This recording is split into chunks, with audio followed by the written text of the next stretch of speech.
Hello guys, here I will show you how to use rank.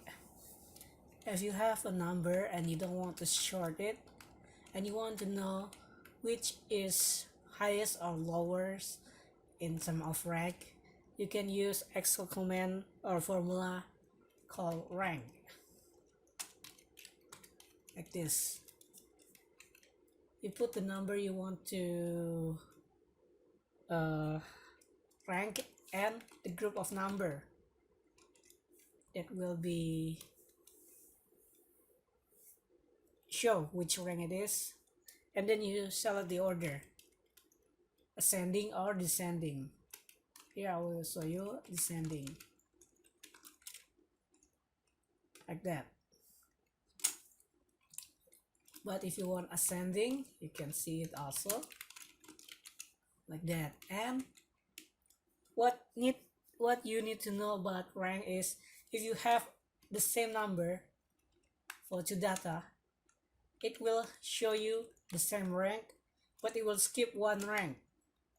So Jakarta and Sydney, it's rank 3 and 5. If I change Sydney to same with Jakarta, it will be rank 3 and 3, but there will be no fourth rank. The same also happen if I add this, it will skip 2 rank. The solution for this problem, if you want everybody has rank, even the same number, you can use a count function. Just use it like this, COUNTIF the range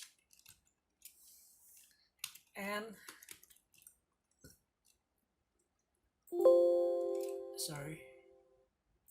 the number you want.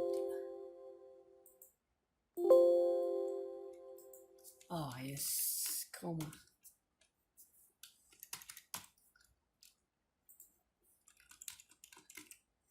like this, and you use -1. Here you lock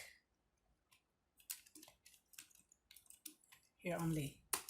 See, it's number 1, and it's the same because every time you count they have only one number. But if you have the same number, it will not the same. There will be 4 and 3, and there will be 5. The same also can be worked for descending. See, so I think that is for now. Thank you.